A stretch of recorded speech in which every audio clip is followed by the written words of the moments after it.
যে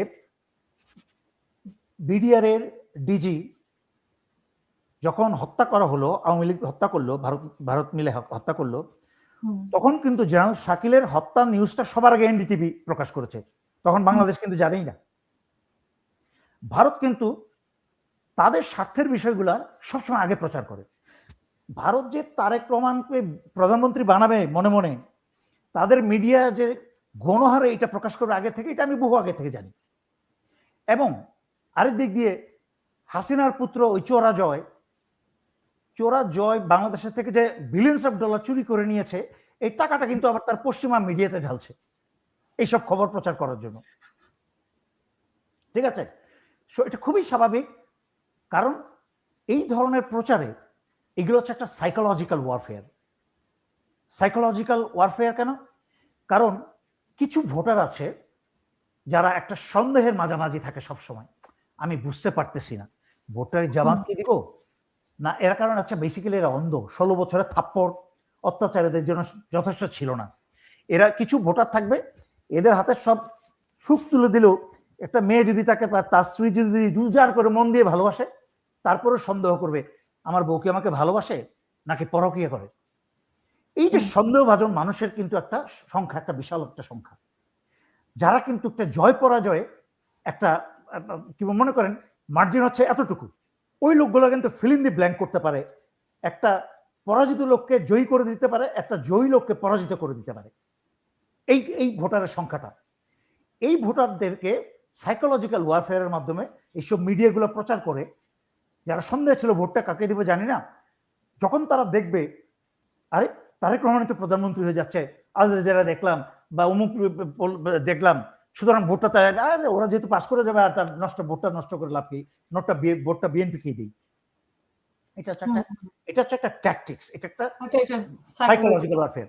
আচ্ছা, বাংলাদেশি মিডিয়া কিন্তু বলবে না যে জামাতের জয়ী সম্ভাবনা, কারণ এখনো কিন্তু বাংলাদেশি মিডিয়া 99.9% হচ্ছে ভারতের মিডিয়া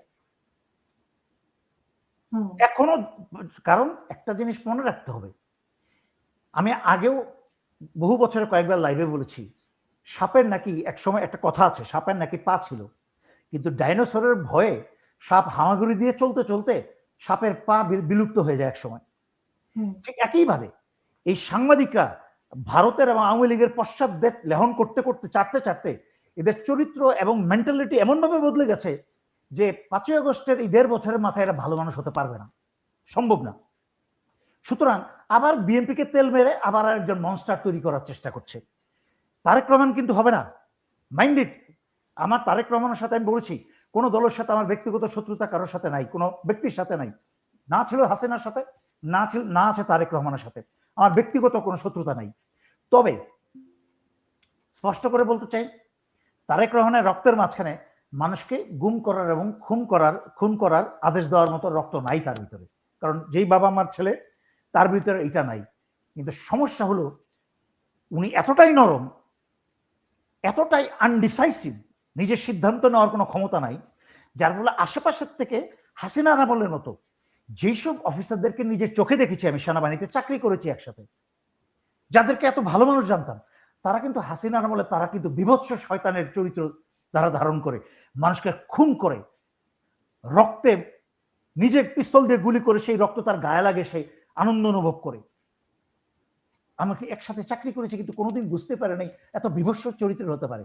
তার মানে কি, আজকে তারেক রহমানকে যেইভাবে আপনার মিডিয়া এবং অন্যান্যরা তেল মারছে, কিছু কিছু বদমাইশ দেখলাম আবার হাসিনার মতো পায়ে ধরে সালাম করতে শুরু করেছে।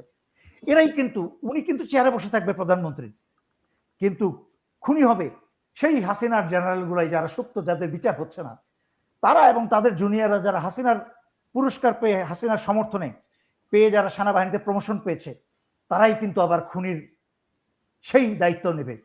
ঘুরে ফিরে কিন্তু সেই আয়নাঘর তৈরি হবে, কারণ এই বাংলাদেশি জাতির লজ্জা নাই, এরা বেশরম।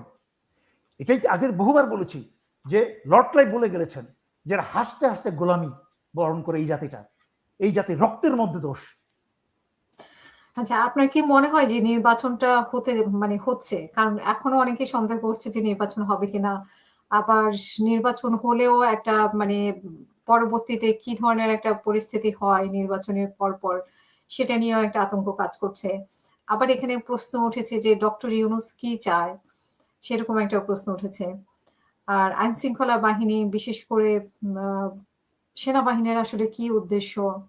কোন নির্দিষ্ট দলের প্রতি কোন আগ্রহ আছে কিনা? এই প্রশ্নগুলো কিন্তু সাধারণ জনগণের। আমি আপনাকে করলাম আরকি। যে আচ্ছা, প্রশ্নগুলো সবসময় সেনাবাহিনী আমাদের প্রথম হচ্ছে আপনি যখন সামগ্রিকভাবে সেনাবাহিনীর নামটা নেন, তাহলে তো হুম। আমাকে উত্তর দিতেই হয়। সেনাবাহিনীর বিশাল অংশের গোয়েন্দা সংস্থা, বিশেষ করে গোয়েন্দা সংস্থার আচ্ছা ঠিক আছে ওইটাও বলব। হুম, সেনাবাহিনীর বিশাল একটা অংশের সেনাবাহিনী তো ইউনিফর্ম পরে, কিন্তু জাতিগতভাবে তারা তো এই দেশেরই অংশ, জনগণেরই অংশ, রাইট? সেনাবাহিনীর বউ বাচ্চা, বাপ মা দাদা দাদি সবাই কিন্তু জনগণ, সাধারণ জনগণের সাথে উঠা বসা করে।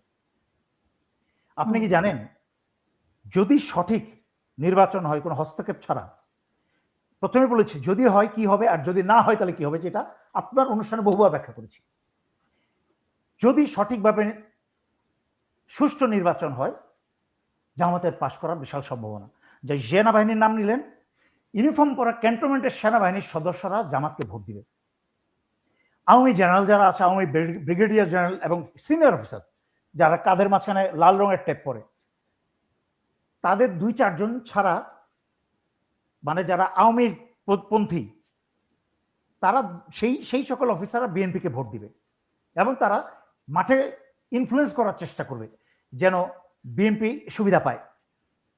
এবং হুম, আমি কিন্তু সেই ক্ষেত্রে সেনা প্রধানের উদ্দেশ্যে এবং সেনাবাহিনীর সকল অফিসারদের উদ্দেশ্যে এবং সেনা সদস্যদের উদ্দেশ্যে আমার সেনা বাহিনী আমি অনুরোধ করব হাত জোর করে সশস্ত্র বাহিনীকে, যদি অন্তরের ভিতরে আপনি কি বলে বিষ থাকে, তারপরও আপনি তা প্রকাশ করবেন না এবং চেষ্টাও করবেন না। আপনাদের কিন্তু এই শেষ সুযোগ, জনতার কাছে যে আস্থা হারিয়েছেন এই নির্বাচনের মাধ্যমে সেই আস্থা ফিরে পাওয়ার। এর সাথে কিন্তু আপনার স্ত্রী সন্তানের ভবিষ্যৎ নির্ভর করে, শুধু আপনার নিজের র্যাঙ্ক না। আপনার স্ত্রী সন্তান কিন্তু স্কুল কলেজে যায়, তাকে কিন্তু সমাজে থাকতে হয়। তাই অনুরোধ আপনাদের কাছে, একজন সত্যিকার অর্থে দেশ রক্ষার ওয়াদা নিয়ে, কোরআন হাতে নিয়ে যেই ওয়াদা করেছেন তা রক্ষা করে পবিত্র দায়িত্ব পালন করবেন। এই শেষ সুযোগ, হাসিনার ১৬ বছরে যে আস্থা হারিয়েছেন সেই আস্থার পুনরুদ্ধারের শেষ সুযোগ এই নির্বাচনের মাধ্যমে। এখন আসি